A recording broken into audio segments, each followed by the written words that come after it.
Cek,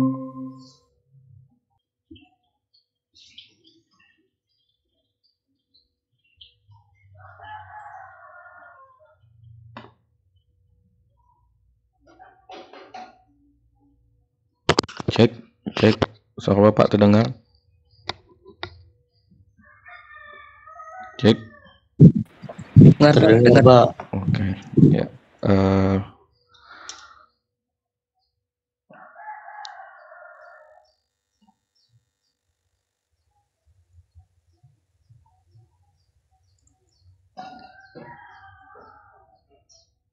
Oke, kita mulai ya. Bismillahirrahmanirrahim. Assalamualaikum warahmatullahi wabarakatuh. Waalaikumsalam warahmatullahi wabarakatuh. Oke, terima kasih kepada teman-teman mahasiswa sudah mau hadir di mata kuliah pengganti kita.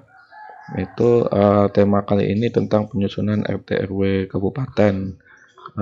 Pada dasarnya sama dengan kota, tetapi memang ada beberapa sedikit perbedaan terkait skala peta dan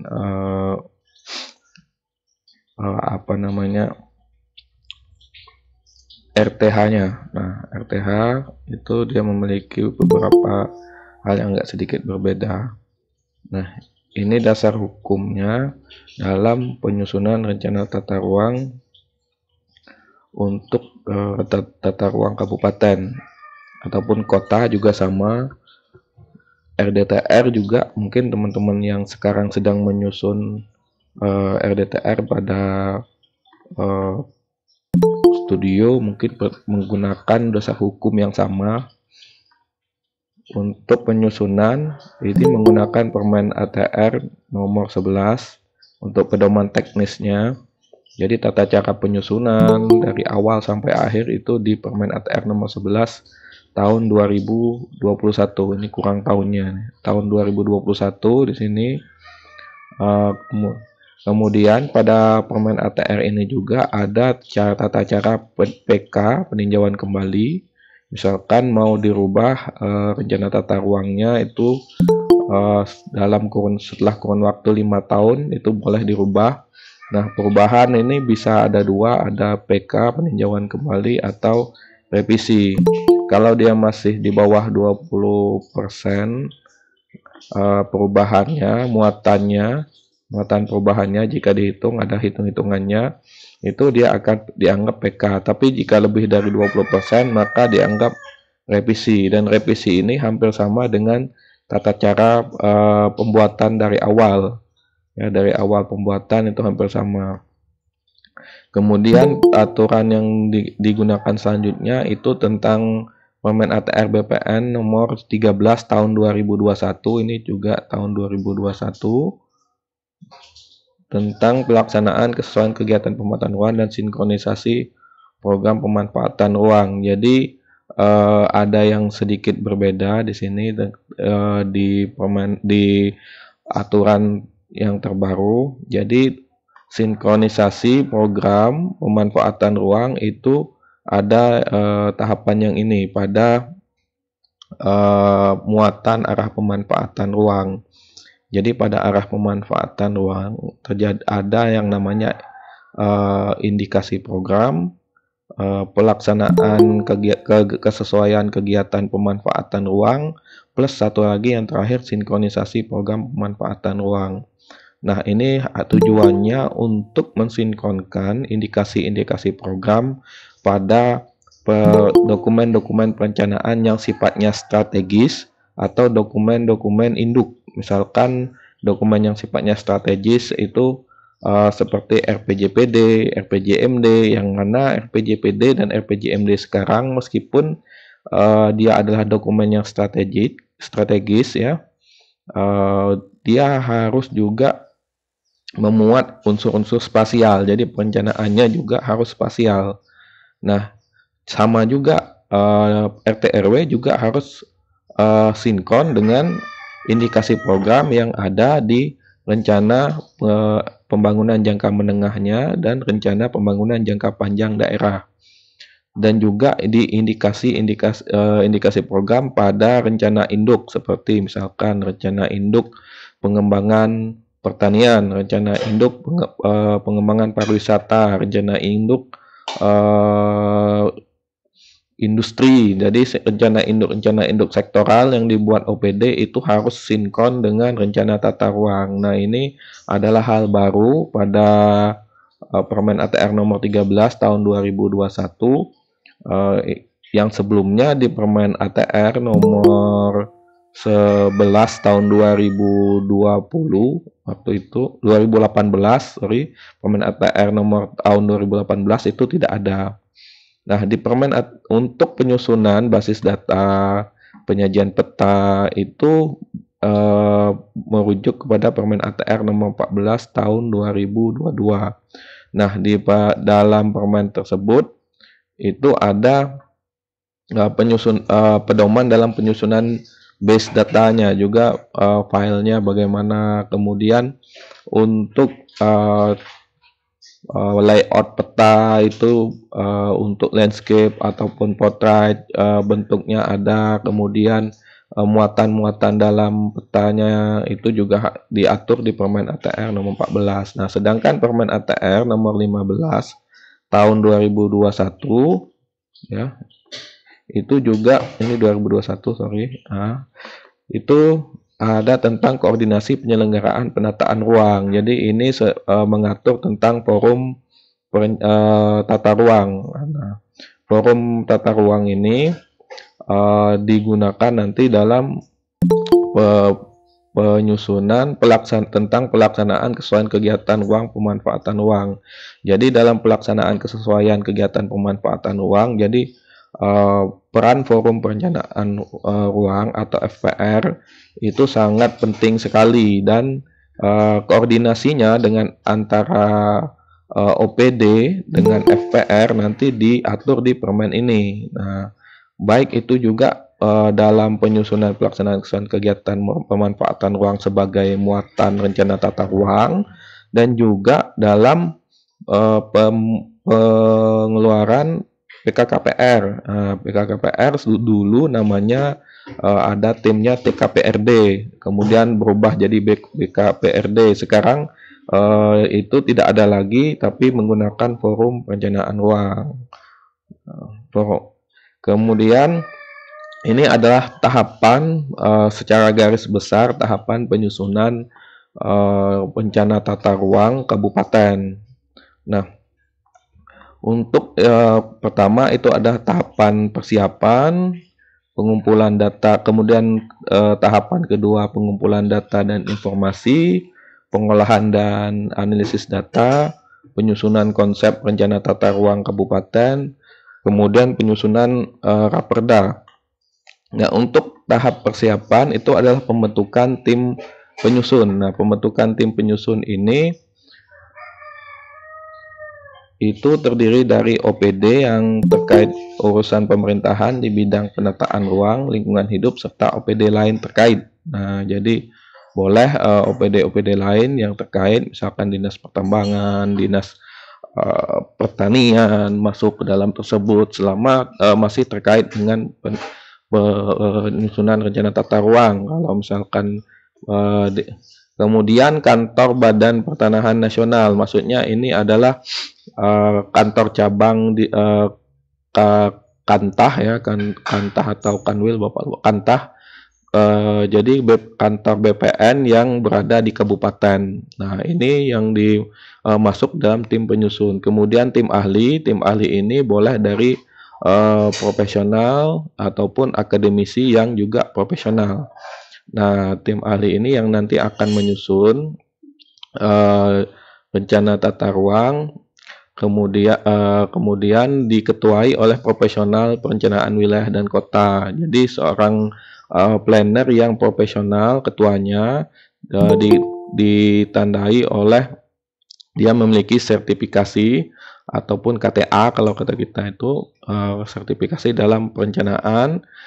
Kemudian dia memiliki pengalaman minimal 10 tahun dalam penyusunan rencana tata ruang. Nah, jadi ketuanya itu harus seorang orang profesional perencanaan wilayah dan kota. Jadi seorang sarjana, minimal sarjana perencanaan wilayah dan kota, dan sudah memiliki memiliki sertifikasi yang menunjukkan dia profesional dalam penyusunan rencana tata ruang dan pengalamannya 10 tahun. Nah, sedangkan anggota itu boleh lintas disiplin ilmu. Jadi multidisiplin ilmu itu ada dari yang ahli SIG, ahli survei dan pemetaan, ekonomi wilayah, infrastruktur, transportasi, lingkungan, kebencanaan, dan lain-lain, serta bidang-bidang lain yang sesuai dengan karakteristik kabupaten. Nah, di sini misalkan kalau memang daerahnya pesisir, boleh meng-hire seorang pengelolaan pesisir, misalkan kemudian oceanografi, geologi pantai, misalkan memang bertumpu kepada kelautan, sektor kelautan dan perikanan, misalkan kabupatennya. Nah, bila suatu wilayah itu didominasi oleh kawasan hutan atau memiliki hutan yang luas, itu boleh meng-hire orang kehutanan, tenaga ahli dari bidang kehutanan. Nah, misalkan ingin fokus kepada pariwisata, bisa menambahkan pariwisata. Ingin meningkatkan budaya, nilai budayanya itu bisa meningkatkan, misalkan tema dari ataupun tujuannya dari ini RT RW-nya untuk meningkatkan budaya. Nah, itu bisa dipilih orang antropologi budaya dan lain-lain. Nah, nanti pembentukan tim ini akan dibuat sebuah pokja, kelompok kerja yang di SK-kan dari bupati. Nah, kemudian itu adalah tahap pertamanya. Dalam tahapan persiapan, tahap keduanya yaitu kajian awal data sekunder. Nah, data sekunder ini kita melakukan pengumpulan data sekunder seperti data-data peta, data-data peta tematik atau peta dasar, kemudian terutama juga rencana tata ruang yang sebelumnya, ya, sebelum yang periode sebelumnya. Nah, itu akan dikumpulkan dan dikaji. Nah, bagaimana perubahan dari rencana tata ruang yang sebelumnya itu, apakah masih relevan misalkan untuk digunakan atau diterapkan, ataupun sudah tidak relevan lagi. Nah, data-datanya itu minimal data pola ruang sebelumnya atau matek sebelumnya, ya. Jadi data RT RW sebelumnya harus dipersiapkan. Kemudian persiapan teknis pelaksanaan. Kemudian ini akan juga dilakukan pemberitaan publik. Nah, jadi diberitakan kepada publik bahwa akan ada penyusunan rencana tata ruang kabupaten. Slide Bapak terlihat berpindahkah? Sudah, Pak. Berpindah ya, oke. Nah, nanti outputnya ini tadi yang Bapak katakan itu SK tim penyusun. Oh, sorry tadi Bapak lupa ya, pemerintahan kepada publik. Nah, di sini masyarakat itu dilibatkan dalam penyusunan RT RW pada tahap persiapan, tapi sifatnya masih pasif. Ya, bukan pasir, ini pasif maksudnya. Jadi hanya menerima info bahwa akan ada dilakukan penyusunan rencana tata ruang. Nah, kemudian nanti hasilnya itu dalam pembentukan tim itu SK tim penyusun. Nah, dalam kajian awal data sekunder itu dibuat ada gambaran umum wilayah, dapatlah gambaran umum wilayah. Kemudian ini evaluasi dengan pola ruang sebelumnya, mendapatkan kesesuaian produksi RT RW sebelumnya, hasil kajian awal, kemudian metodologi, macam-macam metodologi pendekatan yang akan nanti digunakan, rencana kerjanya, nanti misalkan timeline pengerjaannya kapan, biasanya di sini timelinenya 12 bulan, dan sampai penetapan itu plus 3 bulan, jadi total itu 15 bulan, sedangkan pengerjaan itu 12 bulan pengerjaannya. Sedangkan untuk sampai penetapan, sampai mendapatkan nomor perdanya itu dari Kementerian Dalam Negeri itu diberi waktu 3 bulan. Nah, karena untuk mendapatkan nomor perdanya atau nomor perdanya dari Kementerian Dalam Negeri, maka harus melewati tahapan-tahapan nanti di rapat lintas sektoral atau linsek yang nanti diikuti oleh macam-macam kementerian yang berkaitan dengan RT/RW ini. Jadi semua kementerian itu akan mengecek atau mengevaluasi ataupun menilai hasil ranperda ataupun matek RT/RW yang sudah disusun. Nah, nanti akan ada masukan saran di situ. Kemudian nanti dapatlah BA-nya, berita acara, barulah nanti dapat nomor raperdanya. Nah, itu perlu diberi waktu 3 bulan dalam mendapatkan nomor perdanya. Namun dalam kenyataannya itu bisa lebih, ya, tergantung pada teknis dan politis yang ada di suatu daerah. Kemudian perangkat survei, data primer dan data sekunder. Nah, setelah dapat pada tahapan ini kalian sudah mendapatkan itu bab 1, bab 2, bab 3 ya, tentang sampai gambaran umum wilayah itu sudah dapat. Nah, bab 1 biasanya dasar hukum, bab 2 itu sampai gambaran umum wilayah udah dapat. Nah, kemudian di tahapan berikutnya itu adalah pengumpulan data dan informasi. Nah, pengumpulan data informasi ini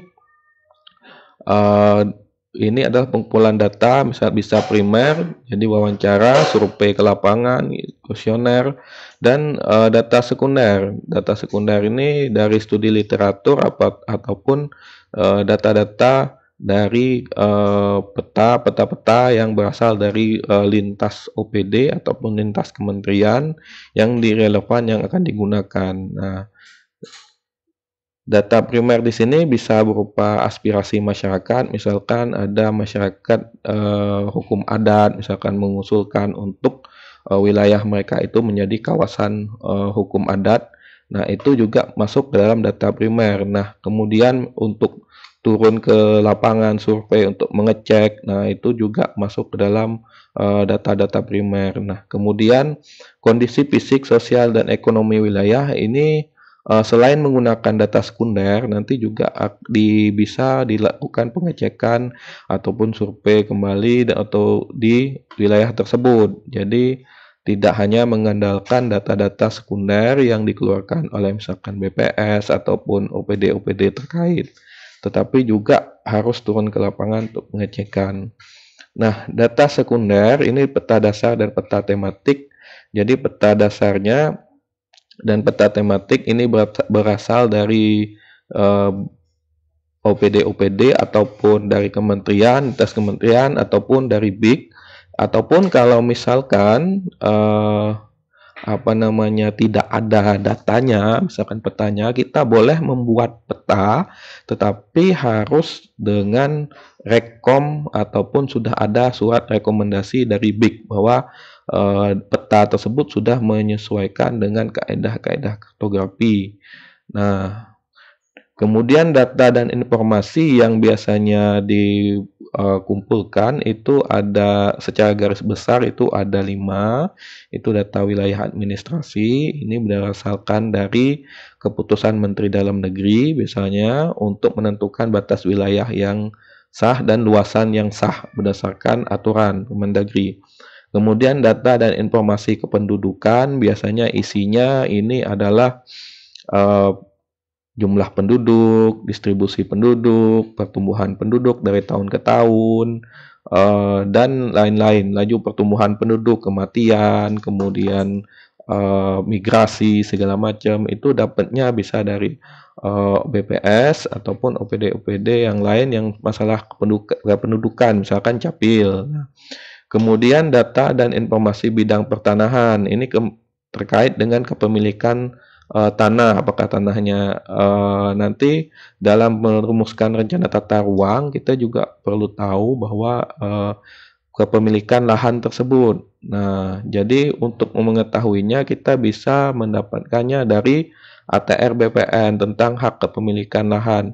Peta hak kepemilikan lahan itu biasanya bisa hak milik sendiri ataupun hak guna ataupun dan lain-lain, bahkan tidak ada informasinya. Kemudian data-data informasi kebencanaan, seluruh bencana 13 bencana yang berdasarkan peraturan BPBD ya, Perka BPBD nomor 12 nomor 5 tahun 2012 kalau nggak salah.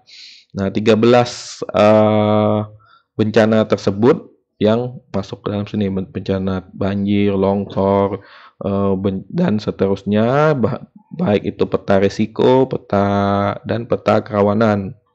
Nah, kemudian peta-peta dasar dan peta tematik yang lain yang dibutuhkan, yang relevan. Nah, apa saja peta-peta tematik dan dasarnya itu bisa teman-teman lihat di sini, sudah Bapak bagikan di slide. Mungkin teman-teman bisa lihat di slide-nya.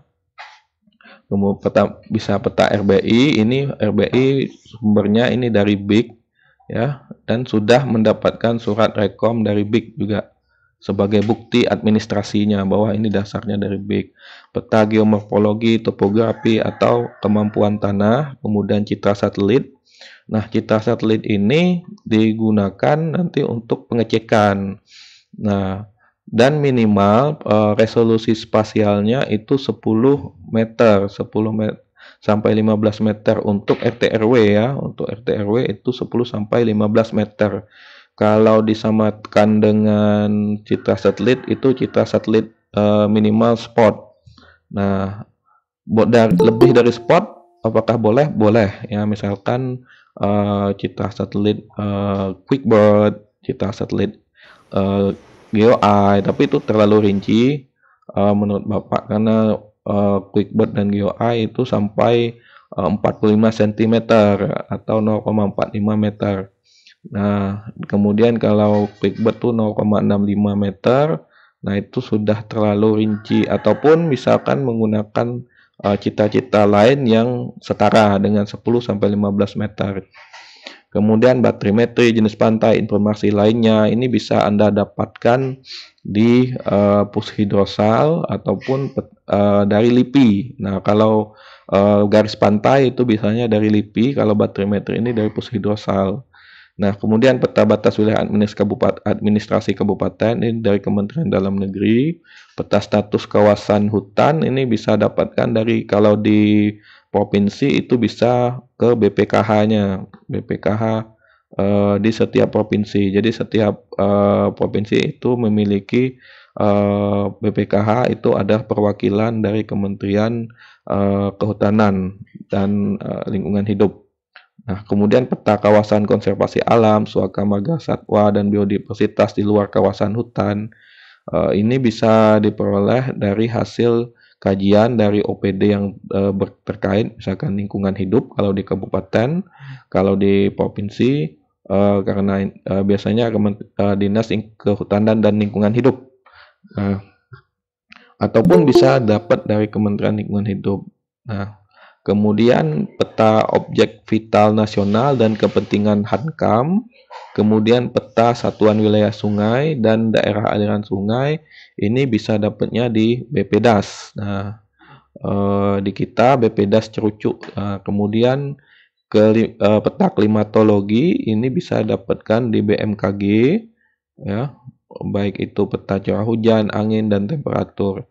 Peta infrastruktur ini bisa dari OPD yang terkait, PUPR bisa, dan lain-lain, ataupun SDM kalau untuk masalah energi. Nah, kemudian peta sumber air dan prasarana sumber daya air, peta pengembangan sumber air, peta kawasan industri, peta kawasan lahan pertanian. Di sini ya lebih tepatnya itu LP2B, lahan pertanian pangan berkelanjutan, atau juga kalau dalam aturannya di Permen ATR nomor 14 itu KP2B, kawasan pertanian pangan berkelanjutan. Jadi sama saja. Biasanya data ini yang digunakan itu bisa didapatkan dari OPD terkait. Kalaupun OPD terkait belum menetapkan, misalkan setara kabupaten, bisa ke provinsi. Kemudian peta kawasan pertambangan, mineral, minyak, dan gas bumi itu bisa langsung ke dinas ESDM, biasanya di ESDM, ataupun bisa langsung ke pusat, karena sekarang untuk pertambangan itu langsung ke pusat, sehingga Anda harus ke Kementerian ESDM-nya. Kemudian peta kawasan pariwisata itu bisa dari di OPD yang terkait, Dinas Pariwisata, Bahaya dan Risiko Bencana, ini dari BPBD. Kemudian peta kawasan terpapar dampak perubahan iklim, ini sumbernya bisa dari BMKG bisa, kemudian peta-peta yang dibuat dari Dinas Lingkungan Hidup seperti peta ke peta bencana akibat perubahan iklim. Nah, kemudian peta kawasan perikanan dari OPD, dari Dinas, karena di kabupaten itu perikanannya hanya perikanan di daratnya, air tawar, jadi mungkin di daratnya itu bisa langsung ke dinas perikanannya atau yang OPD yang mengampu masalah perikanan. Nah, untuk pengaturan perairan pesisir ini bisa ke provinsi, Dinas Kelautan dan Perikanan provinsi, karena kelautan itu bukan lagi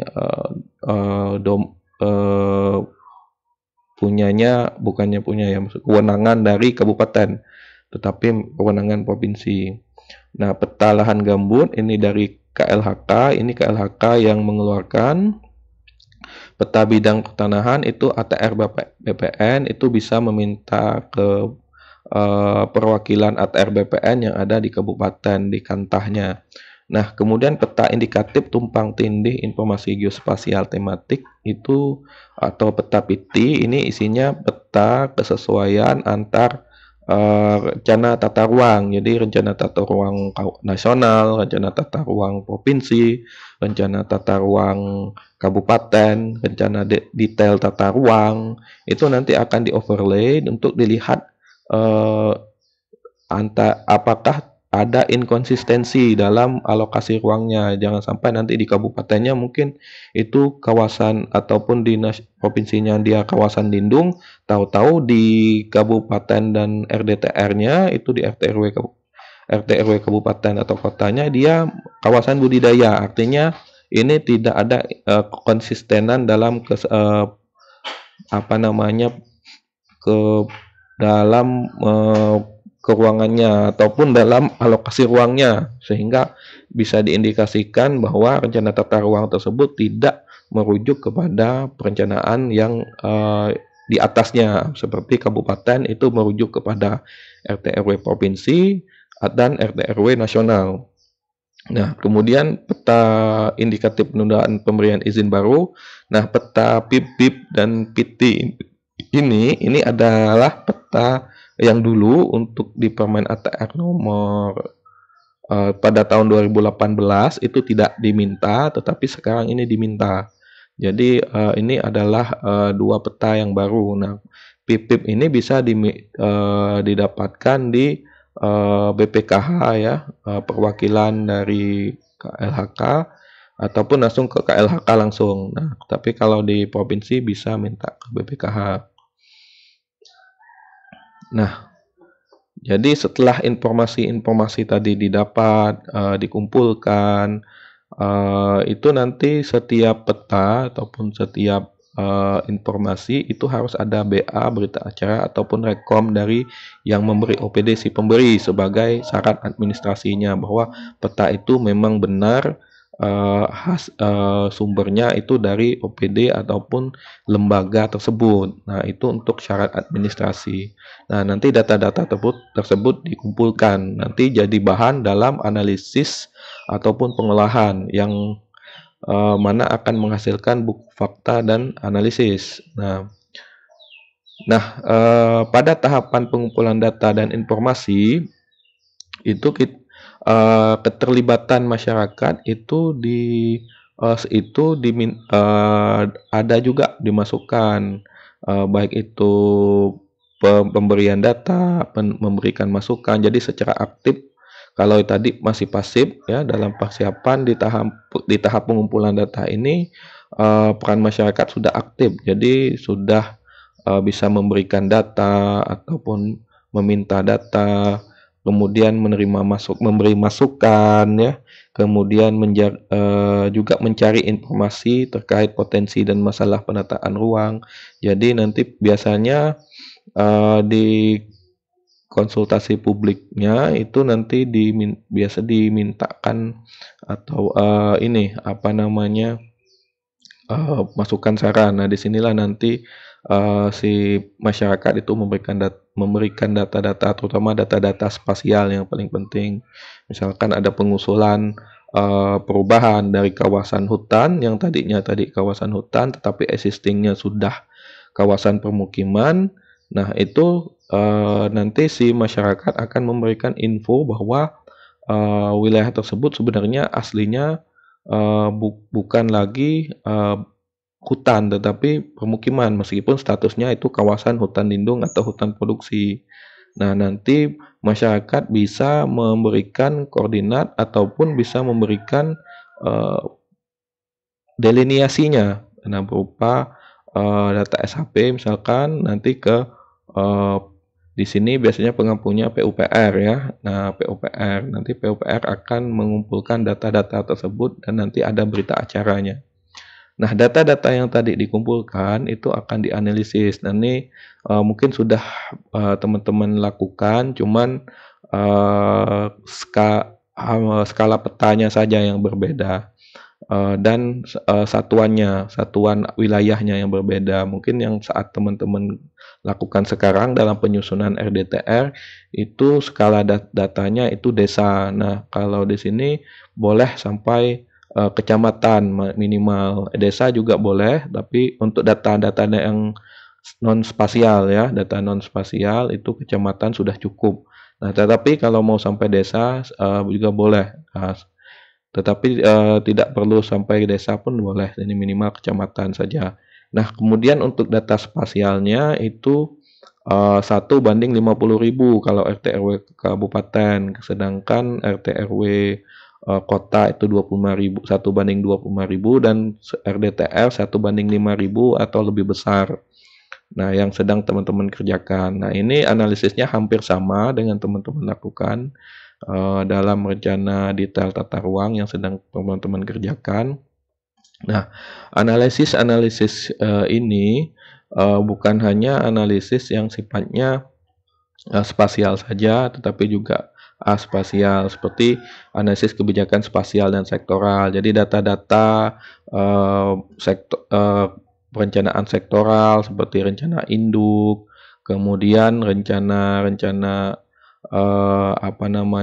yang lain ya, misalkan dalam bentuk master plan itu yang berada di OPD yang lain itu dikumpulkan dan dianalisis. Nah, kemudian kedudukan dan peran kabupaten dalam wilayah yang lebih luas, maksudnya peran kabupaten misalkan dalam rencana tata ruang nasional ataupun rencana tata ruang provinsi yang ada di atasnya. Misalkan dalam rencana tata ruang provinsi, Kabupaten Bangka Selatan dan Bangka Barat itu memiliki wilayah strategis misalkan. Nah, itu juga analisis kedudukan dan kabupaten di atasnya. Analisis fisik wilayah, kemudian daya dukung dan daya tampung lingkungan hidup, maksudnya ini daya dukung dan daya tampung ruang. Kemudian analisis sosial kependudukan, distribusi, kecepatan tumbuh, kemudian laju pertumbuhan penduduk, jumlah penduduk, rasio penduduk, kemudian jumlah penduduk laki-laki dan perempuan, kemudian proyeksi masa mendatang. Nah, nanti di mana untuk masa sosial pendudukan ini nanti digunakan untuk menentukan kebutuhan sarana dan prasarana juga. Misalkan jumlah kebutuhan truk sampah ataupun kebutuhan TPS, TPST, TPS 3R, kebutuhan listrik segala macam. nanti berawal dari analisis sosial kependudukan. Nah, analisis ekonomi wilayah itu tentang ekonomi wilayah ya, ceritanya tentang PDRB, inflasi, data input output ya, kemudian data IRIO input output yang sistemnya ini antar sektoral, bukan hanya antar sektoral tetapi juga antar wilayah. Nah, kalau IO hanya di supply demand antar sektoral, kalau IRIO itu supply demand, jadi barang yang masuk ataupun keluar dari suatu wilayah dan dari suatu sektoralnya. Nah, kemudian analisis ekonomi wilayahnya juga terkait masalah ini juga, misalkan untuk penentuan pusat-pusat basis ya, wilayah basis. Nah, sorry Bapak lupa. Nah, wilayah-wilayah basis itu bisa menggunakan LQ atau LQ yang dinamis. Kemudian selain itu juga untuk penentuan pertumbuhan ekonomi, misalkan yang tahunan rata-rata atau compounding factor. Nah, kalau untuk melihat potensi dan keunggulan ekonominya atau wilayah sektor basis itu menggunakan LQ, dynamic LQ, gabungan LQ dengan dynamic LQ, multiplier effect, model rasio pertumbuhan, MRP, analisis daya saing wilayah, input output ataupun regional input output dan lainnya. Nah, struktur ekonomi dan pergeseran menggunakan share analisis, mungkin teman-teman sudah pernah lakukan. Kemudian pengembangan sektor penggerak ekonomi dan peluang investasi ekonomi antara lain sektor wisata, industri, perikanan, dan pertanian. Nah, jadi dari ini dapatlah hasil berupa nanti kita sudah tahu nanti juga analisis penguasaan kepemilikan tanah, sistem pusat-pusat pemukiman. Ini biasanya teman-teman menggunakan skalogram atau sosiogram, bisa menggunakan atau metode-metode yang lain ya. Kemudian mitigasi dan adaptasi perubahan iklim, kemudian analisis pengurangan risiko bencana, itu peta risiko bencana yang tadi dikumpulkan, kemudian analisis kemampuan keuangan pembangunan daerah. Nah, ini tentang keuangan. Nanti dapatlah isu strategis pengembangan wilayah kabupaten. Nah, ini kalau di studio proses mungkin teman-teman sampainya sampai sini, sampai mendapatkan isu strategis berdasarkan hasil analisis data-data sekunder maupun primer dari suatu wilayah. Nah, di sini dimulai dari awal dapat untuk dari hasil analisis data dari data primer dan sekunder tadi untuk merumuskan isu strategis dari wilayah tersebut.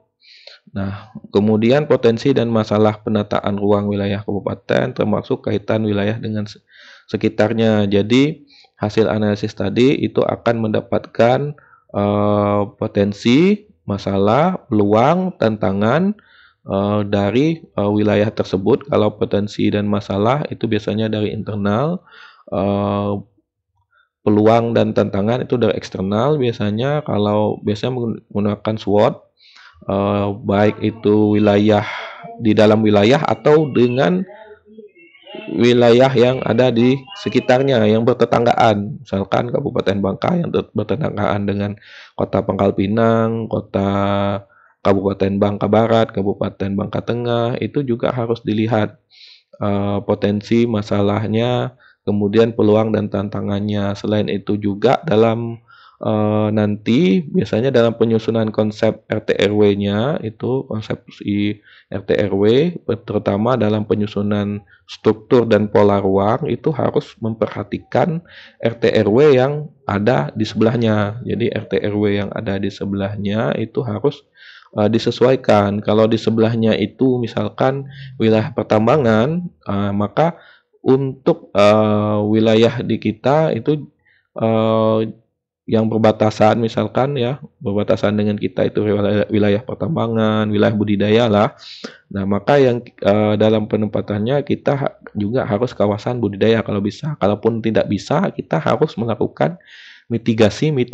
Jangan sampai kegiatan di provinsi kabupaten sebelah ataupun provinsi sebelah ya itu akan memberikan masalah ataupun membuat alokasi ruang yang kita buat itu jadi tidak efektif ataupun tidak berguna. Misalkan kita jadikan hutan lindungnya rusaknya bukan karena masyarakat di kabupaten tersebut, tapi karena kegiatan di kabupaten sebelah. Nah ini jadi barang pertimbangan. Kemudian kecenderungan pembangunan dan kesesuaian kebijakan pengembangan kabupaten. Nah kecenderungan pengembangannya ini biasanya di RPJPD ya. Nah, jadi teman-teman saat penyusunan rencana tata ruang, jadi yang dokumen-dokumen tata ruang, dokumen-dokumen yang bersifat strategis seperti rencana pembangunan jangka panjang daerah, rencana pembangunan jangka panjang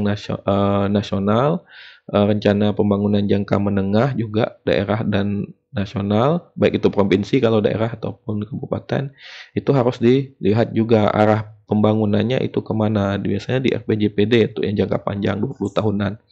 Nah itu harus dilihat apakah arahnya itu kita sudah sesuai dalam dengan RPJPD, sudah sinkronkah dengan RPJPD dan RPJMD. Kemudian perkiraan kebutuhan pengembangan wilayah, ini biasanya ini kebutuhan wilayah terhadap infrastruktur ya, yang data-data kependudukan ini yang digunakan nanti untuk menentukan berapa jumlah infrastruktur yang dibutuhkan. Nanti ada rasionya, misalkan jumlah sekolah terhadap jumlah penduduk, nanti dikalikan nanti juga jumlah penduduk, dapatlah nanti jumlah infrastruktur yang diperlukan. Daya dukung dan daya tampung ruang, jadi ruang yang ada itu masih cukup nggak untuk 20 tahun mendatang. Nah ini juga dapatnya dari analisis kependudukan. Misalkan jumlah penduduk itu di 20 tahun mendatang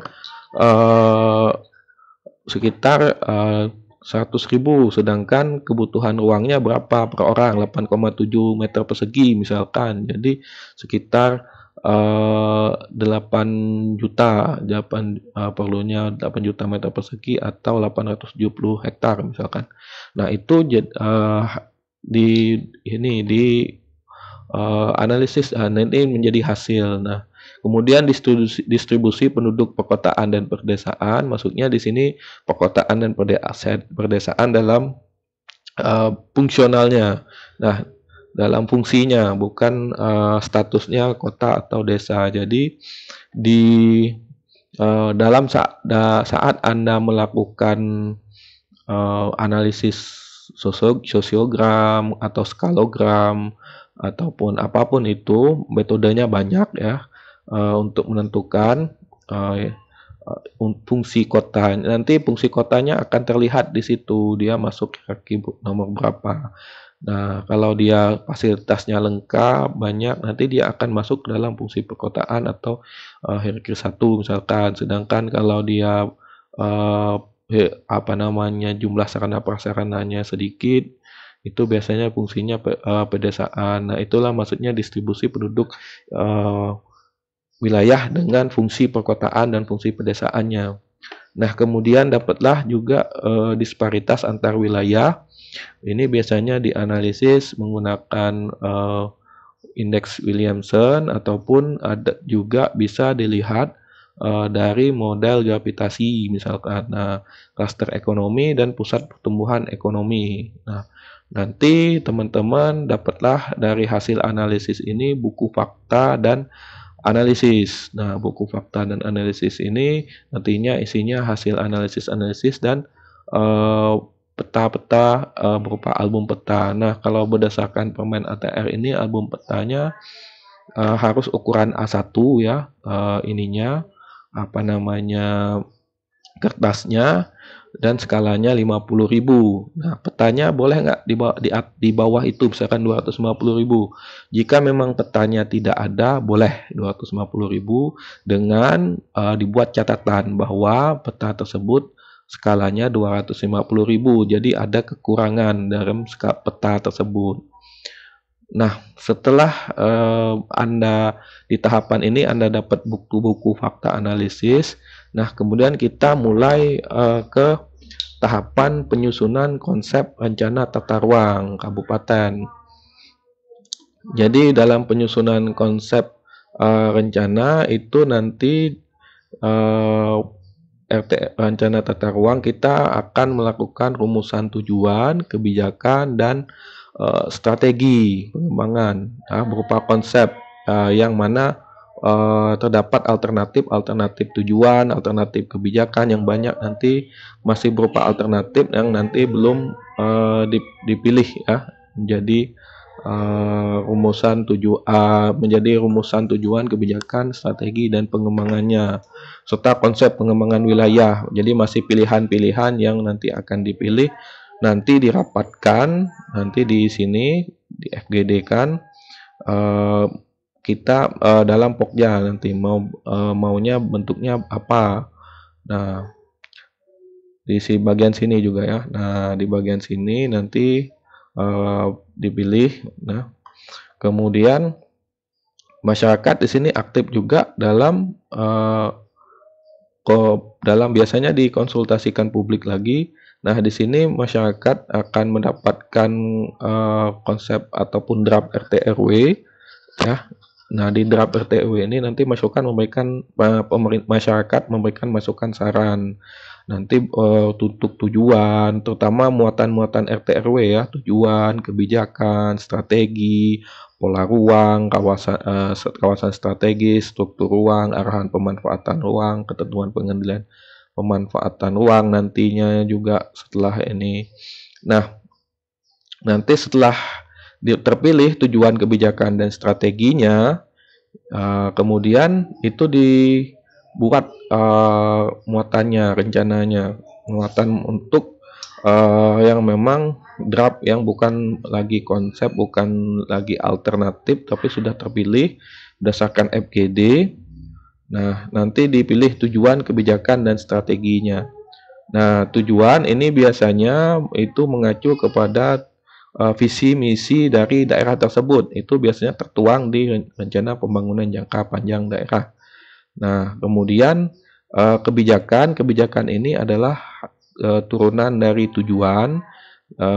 Kebijakan ini nanti diturunkan lagi ke strategi. Nah, jadi strategi ini harus mengacu kepada kebijakan. Jadi kebijakannya jangan sampai antara tujuan, kebijakan, dan strategi tidak nyambung. Jadi tujuan nanti menurunkan kebijakan tersebut nanti akan menurunkan strategi, yang mana tujuan, kebijakan, strategi ini akan digunakan dalam pembuatan indikasi program pada arahan pemanfaatan ruang. Jadi di arahan pemanfaatan ruang nanti, terutama pada indikasi program, selain sinkronisasi, kalau sinkronisasi indikasi program dan penentuan PKKPR-nya itu dari Forum Penataan Ruang atau FPR. Nah, untuk pembuatan indikasi program itu mengacu kepada strategi dan kebijakannya serta tujuan, jangan sampai melenceng dari situ. Lebih mudahnya untuk penentuan kalau sekarang ini untuk indikasi programnya itu sudah ada pakemnya, jadi sudah ada berdasarkan Kemendagri nomor 900 dengan harapan nanti untuk masalah keuangan ya, karena di dalam Kemendagri ini sudah memuat nama-nama program, nama-nama indikasi program sampai subkegiatan yang mana sudah ada kode-kodenya.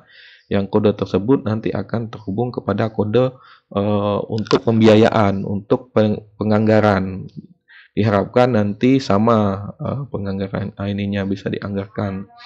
Nah, nanti struktur ruang, kita buat struktur ruang yang mana nanti di slide-slide selanjutnya teman-teman bisa lihat bagian-bagiannya. dari struktur ruang banyak, dari kawasan pusat permukiman sampai jaringan transportasi, jaringan energi dan macam-macam. Itu dia berupa titik dan garis ya. Nah, rencana struktur ruang itu mengacu kepada strategi juga, strategi dan kebijakan. Jangan sampai strategi dan kebijakannya itu ataupun struktur ruangnya itu tidak mengacu kepada strategi dan kebijakan. Strategi kebijakannya kemana, nanti rencana struktur ruangnya juga kemana. Jadi harus terpadu ya. Kemudian rencana pola ruang, struktur ruangnya juga selain melihat tujuan kebijakan dan strategi, juga melihat rencana struktur ruang dari dokumen-dokumen yang ada di atasnya yang menjadi rujukan, yaitu dokumen RT RW nasional dan RT RW provinsi. Jangan sampai nanti ada rencana struktur ruang yang ada di wilayah tersebut tidak termuat. Nah, misalkan di RT RW provinsi di Kabupaten Bangka itu ada pembangunan PLTS, sedangkan karena kita tidak mengacu PLTS-nya tidak kita masukkan, sehingga itu tidak mengacu kepada yang di atas, tidak boleh juga. Nah, kemudian rencana pola ruang juga harus sesuai dengan tujuan kebijakan dan strategi, juga harus mengacu ke situ, selain kepada peta-peta yang kita kumpulkan sebelumnya. Nah, peta-peta ini ya. Nah, jangan sampai peta-peta yang Anda kumpulkan tadi itu tidak digunakan. Nah, dalam penyusunan peta pola ruang, ya? Pak, Bapak mohon maaf, Bapak lagi share screen nggak ya? Soalnya di kita nggak kelihatan, Pak, ininya, Pak. Nggak kelihatan ya? Nggak ada, Pak, nggak muncul. Maaf ya, Pak. Oke, siap-siap. Bapak ulang lagi ya. Oke.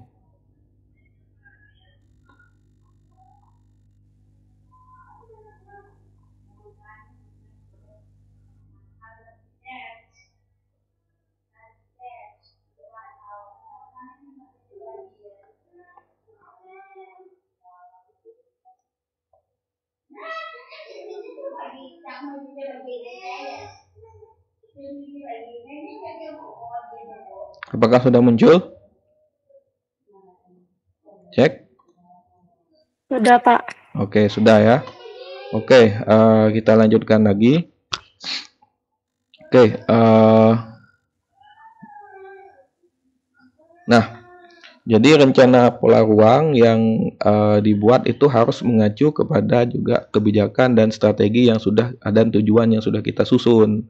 Misalkan tujuannya itu adalah pembuatan temanya itu atau tujuannya itu adalah wilayah perdagangan dan jasa, kawasan perdagangan dan jasa.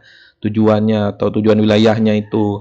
Nah, maka itu harus dimuat dalam pola ruang. Jadi pola ruangnya itu banyak kawasan-kawasan perdagangan dan jasa. Itu artinya tujuan dari RT RW itu tergambarkan pada pola ruangnya. Jadi bukan hanya tujuan dalam kata-kata, tetapi juga tergambarkan pada pola ruang dan struktur ruang. Baik itu juga kebijakan atau strategi. Misalkan tujuannya itu untuk membangun wilayah pariwisata. Nah, pada rencana struktur ruang dan rencana pola ruang itu akan banyak kawasan-kawasan, kalau di pola ruangnya kawasan pariwisata. Kemudian infrastrukturnya banyak infrastruktur yang mendukung pariwisata, sehingga tujuannya itu tergambarkan pada peta pola ruang dan struktur ruangnya. Nah, kemudian untuk pada rencana pola ruang juga nanti kemudian muatan selanjutnya, ini muatan pertama tujuan kebijakan strategi, muatan kedua rencana struktur ruang, muatan ketiga itu rencana pola ruang, muatan keempat itu kawasan strategis kabupaten. Jadi mana yang kawasan strategis untuk industri, kawasan strategis untuk perkebunan, lingkungan dan lain, itu harus didelineasi di mana. Nah, bisa mengacu kepada kebijakan, strategi, tujuan, ataupun rencana tata ruang yang di atasnya, kabupaten, provinsi, ataupun nasional. Kemudian Bisa juga mengacu ke rencana yang strategis, dokumen-dokumen strategis seperti RPJPD dan RPJMD. Nah, kemudian arahan pemanfaatan ruang yang tadi Bapak bilang harus merupakan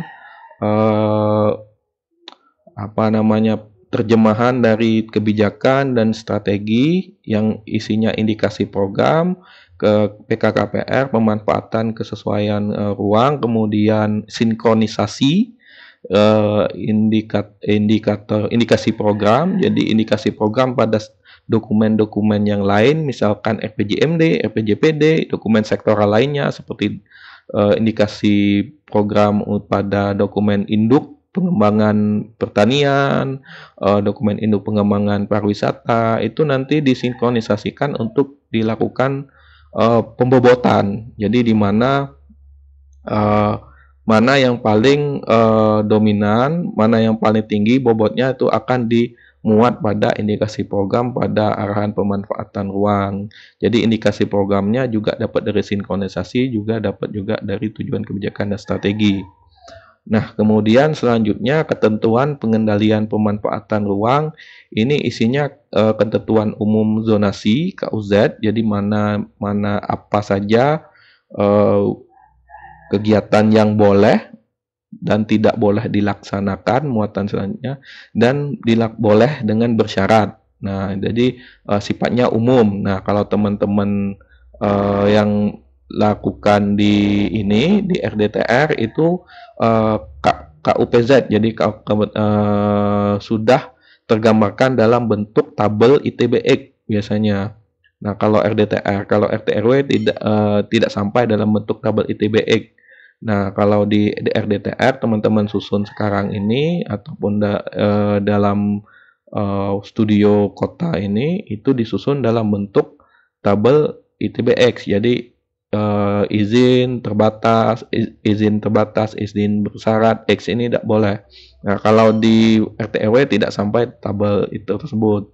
Cuman tabel misalkan kegiatan pertambangan di wilayah perikanan itu boleh bersyarat ataupun tidak boleh, itu saja. Nah, kemudian ketentuan pengendalian pemanfaatan ruang itu isinya selain ke KUZ ya, juga sanksi itu juga insentif juga merupakan isi dari ketentuan pengendalian pemanfaatan ruang. Nah, dari sini nanti setelah dipublis dalam bentuk konsultasi publik, nanti dapatlah outputnya sudah dapat persetujuan ya ke DPRD juga. Nah, nanti dapatlah alternatif konsep rencana, sudah dapat sebuah konsep ataupun draft mateknya itu sudah ada. Kemudian sebuah rencana ya, ini draft alternatif. Yang ini konsep rencana maksudnya, kemudian rencana matek yang sudah disetujui dengan DPRD,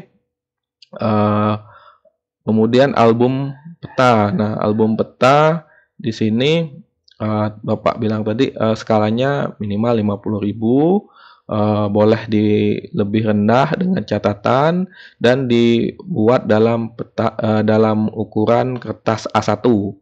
Nah, jadi ada 3 output nanti yang akan keluar dari sini. Nah, setelah itu setelah di Dewan sudah oke, nanti kan sudah ada pembahasan dalam Dewan terkait juga ranperdanya juga di Dewan. Nanti kalau ranperda ini hanya isinya mateknya RTRW, baik itu berupa buku rencana, alternatif konsep rencana, album peta, dan buku fakta analisis, itu dibahasakan dalam bahasa hukum saja sebenarnya. Nah, dalam bentuk rencana perda. Nah, nantinya dapatlah naskah akademik raperda dan raperda RTRW. Nah, jadi masih rancangan peraturan daerah. Nah, nanti barulah dibawa ke sektoral, ke linsek, rapat linsek intersektoral ke eh, kementerian. Kementerian di sini ATR BPN. Nanti ATR BPN akan mengundang seluruh kementerian yang terkait untuk memberikan masukan saran. Setelah itu masukan sarannya ditindaklanjuti, melakukan perbaikan. Setelah ada perbaikan, baru nanti perbaikan tersebut diperbaiki sesuai dengan berita acara masukan saran, nanti muncul rekom dan boleh nanti diajukan nomor perdanya, nanti barulah keluar perda RT RW-nya. Nah, untuk penyusunan basis data ya, untuk yang ini, apakah masih terdengar suara Bapak dan share screen-nya masih jalan? Masih, Pak. Masih ya. Oke. Nah, ini untuk pola ruang, struktur ruang, ini teman-teman bisa lihat sendiri di sini. Lebih tepatnya teman-teman bisa lihat lebih di Permen ATR nomor 14 tahun 2021 ya, untuk struktur dan pola ruangnya apa saja isinya. Dia dibagi ke dalam 4 orde. Yang paling rendah itu orde ke 4. Nah, ini untuk tadi sinkronisasi program pemanfaatan ruang. Jadi kan arahan pemanfaatan ruang isinya itu pemanfaat PKKPR, pemanfaatan kesesuaian alokasi ruang, kemudian indikasi program, kemudian sinkronisasi program pemanfaatan ruang. Nah, jadi tahapannya untuk sinkronisasi di sini, kalau yang SPPR yang 5 tahunan itu ada 4 tahapan. Jadi identifikasi arahan spasial. Jadi arahan spasial yang ada di rencana pembangunan jangka panjang daerah, rencana pembangunan jangka menengah daerah. Kemudian dari rencana induk, yang rencana induk sektoral ini dikumpulkan, kemudian arahan spasialnya dikumpulkan, dan juga inventarisasi indikasi-indikasi programnya juga dikumpulkan. Nanti dianalisis sinkronisasinya program-program mana yang paling paling penting ataupun paling prioritas. Nanti ada pembobotannya. Nah, pembobotannya itu ada berapa tahap, nanti di slide berikutnya ada. Nanti dapatlah analisis sinkronisasi program pemanfaatan ruang jangka menengah, jangka per 5 tahunan.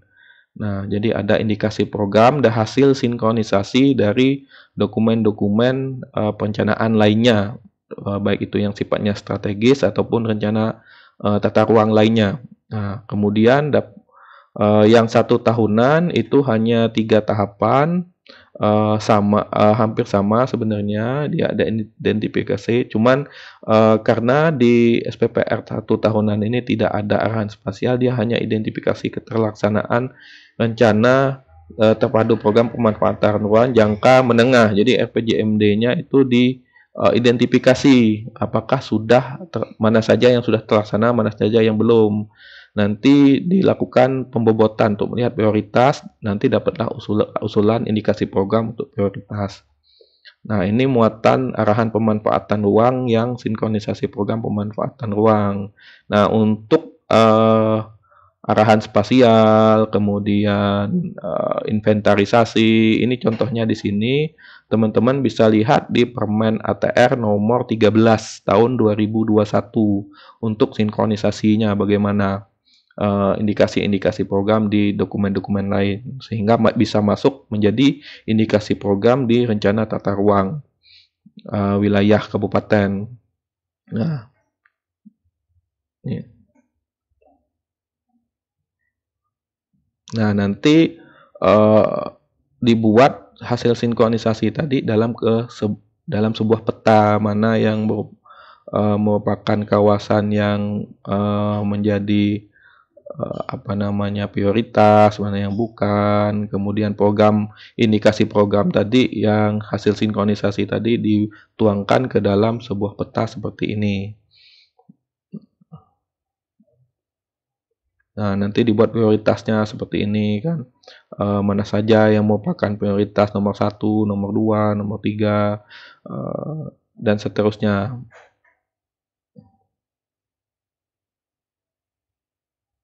Oh iya juga, ketentuan umum zonasi itu juga bukan hanya masalah boleh, tidak boleh, dan diperbolehkan, juga mengatur masalah amplop ruang, atau seperti koefisien dasar hijau, KDH, koefisien dasar bangunan, KDB, biasanya KDB ini 60%, kalau di perda-perda yang biasanya 60%, KDH ini 10% sampai dengan 20% isinya KLB, koefisien lantai bangunan, GSB, kemudian GSB ini apa ya, Bapak lupa. Kemudian garis sempadan bangunan GSB ini, kemudian tata bangunan, kepadatan bangunan, kemudian sarana prasarana minimum, ketentuan lainnya, kemudian KETSUS, ketentuan khusus. Jadi dalam RT RW itu selain ada peta-peta yang apa namanya tergambarkan, ada juga peta-peta yang tidak tergambarkan pada pola ruang. Sifatnya dia ketentuan khusus, jadi dia overlap di atas peta pola ruang, misalkan kawasan penerbangan, keselamatan penerbangan, kawasan keselamatan operasional penerbangan, kawasan pertanian pangan berkelanjutan, kawasan rawan bencana, cagar budaya, resapan air, hanka, migrasi, pertambangan mineral, batu bara, dan ruang dalam bumi. Selain itu, ada juga ketentuan khusus ini mengatur masalah holding zone. Jadi, jika ada usulan dari apa namanya masyarakat, misalkan kawasan yang sering itu kawasan hutan lindung ya, kawasan dia itu kawasan hutan lindung, kemudian tetapi pemanfaatannya itu masih kawasan pemanfaatan existingnya itu adalah permukiman. Nah, itu akan diusulkan menjadi permukiman, tetapi dia dibuat garis miring. Jadi kawasan hutan lindung garis miring kawasan permukiman. Jadi itu adalah usulan yang masih ditahan karena belum ada putusannya. Jadi dia menjadi holding zone. Nah, ini masuk ke dalam KETSUS juga atau ketentuan khusus. Nah, kemudian penilaian pelaksanaan pemanfaatan ruang, sanksi administratif, insentif dan disinsentif ya. Nah, ini yang Bapak bilang tadi, order ke-1, ke-2, ke-3, ke-4. Jadi ada tingkatan-tingkatannya, baik itu struktur maupun pola. Nah, untuk format penamaan basis data peta, jadi untuk pemuatan data peta berupa terutama yang digital itu ada untuk pembuatan namanya itu sudah ada ininya. Jadi tidak sembarangan untuk pembuatan nama ataupun nama filenya itu tidak sembarangan, sudah diatur seperti ini ya. Baik itu ke provinsi, kota, RDTR juga sama ada sudah dibuat standarnya. Itu sudah Bapak bagikan di AdLink, teman-teman.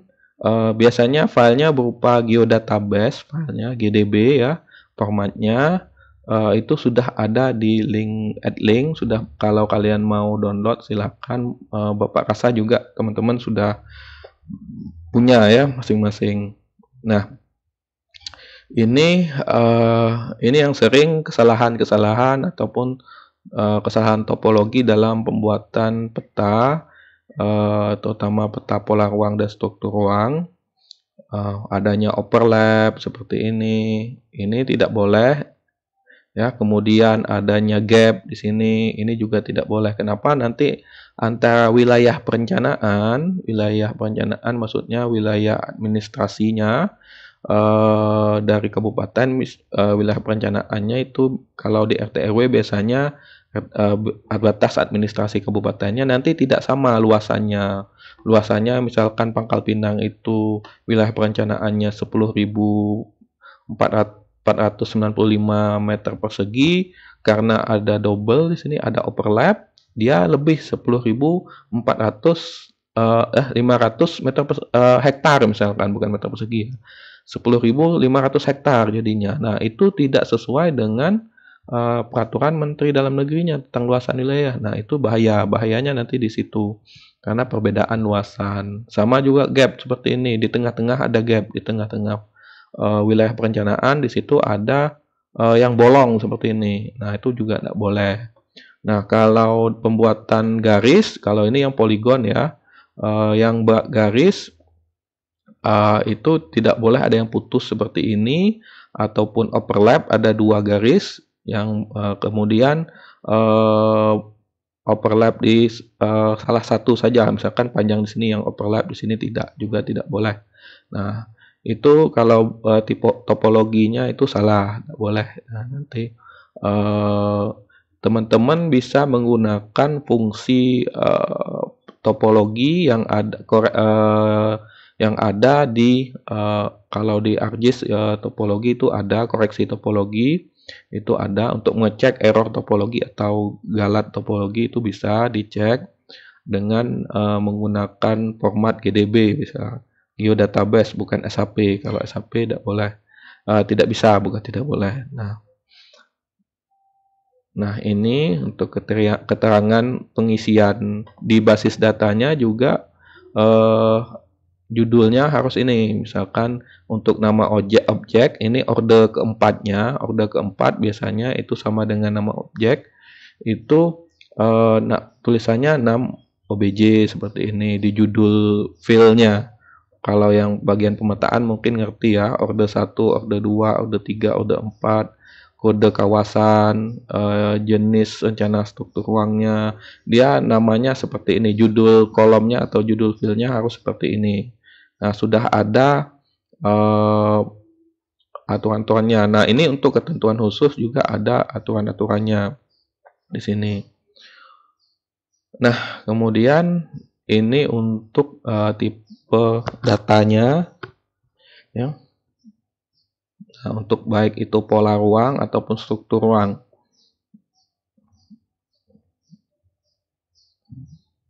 Nah, ini contoh pengisian. Jadi pada dasarnya karena dia formatnya geodatabase, di dalam geodatabase ini ada kodifikasi. Di dalam kodifikasi ini dia sebenarnya ini nomor ya, nomor.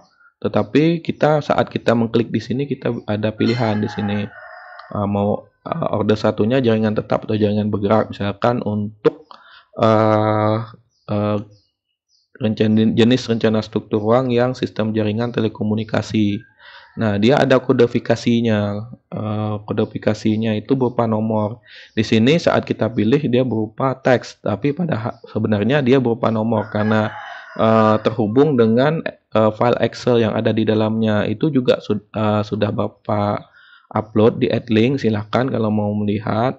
Jadi buatnya itu harus satu persatu, ataupun bisa kita bikinnya di luar pakai peta SAP, nanti diimport ke geodatabase juga bisa.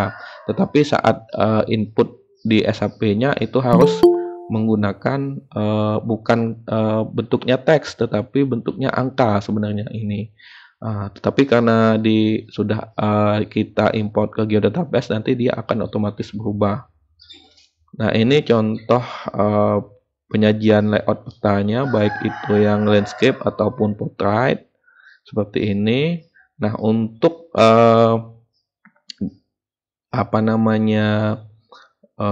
legenda atau simbolisasi itu bisa Anda lihat di Permen ATR nomor 14 tahun 2021. Atau kalau kalian tidak mau ribet, sudah Bapak sediakan di AdLink, itu tinggal Anda download. Di situ ada file simbolisasi. Nah, tinggal Anda pindahkan ke ArcGIS Anda. itu sudah otomatis, nanti tinggal Anda ketik itu, Anda input ininya, simbolisasinya, itu tidak input manual, sudah disediakan oleh ATR BPN, tinggal Anda klik, Anda search misalkan kawasan perikanan, langsung keluar. Jadi simbolisasinya Anda tidak perlu input manual, jadi sudah disediakan. Nah, silakan Anda download kalau tidak mau menggunakan di add link, sudah Bapak sediakan di link paling bawah. Nah, ini perbedaan pemain ATR nomor 1, 18 bulan ya, tambahan 6 bulan artinya dalam penetapan, yang dulu 15 bulan. Nah, ini perbedaan pemain ATR nomor 11 dengan pemain ATR nomor 1 2018. Jadi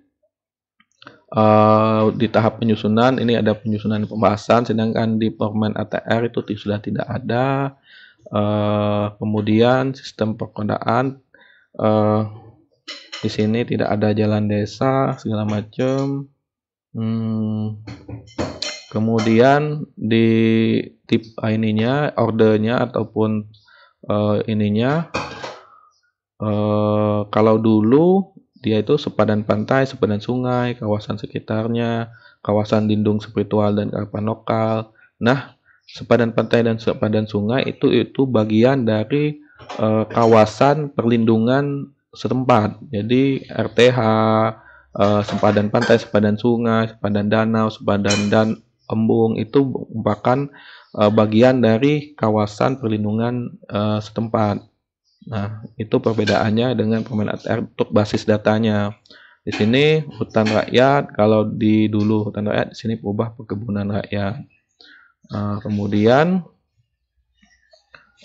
perbedaan selanjutnya ini untuk indikasi program, di sini ada sinkronisasi dan kesesuaian kegiatan pemanfaatan ruang, sedangkan indikasi program utama itu ada indikasi program utama jangka menengah 5 tahunan di awal. Nah, jadi ada indikasi program kalau dulu itu per 5 tahun ataupun dibuat 1 tahun, ada yang indikasi programnya tidak ada yang utama ataupun pendukung. Kalau sekarang ini ada indikasi program utama 5 tahunan di awal. Nah, itu dibuat per tahun, per 1 tahun. Setahun, tidak boleh dibuat per 5 tahun. Nah, kemudian kalau dulu namanya KUPZ, sekarang ketentuan umum zonasi. Kemudian ada penilaian pelaksanaan pemanfaatan ruang, pelaksanaan KKPR, jadi evaluasi pemanfaatan ruang pada RT RW.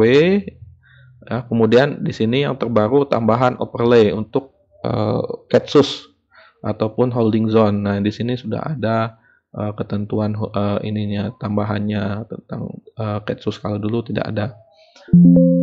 Nah, mungkin itu yang bisa Bapak sampaikan. Mungkin ada jika ada pertanyaan silakan tunjuk tangan.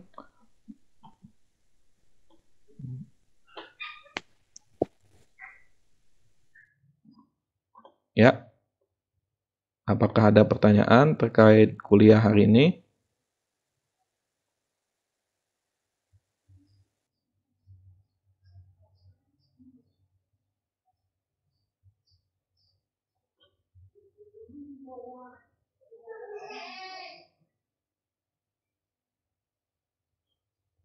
Adakah pertanyaan? Halo? Enggak ada, Pak. Tidak ada? Oke. Kalau tidak ada, Bapak absen dulu ya kalau gitu. Baik, Pak.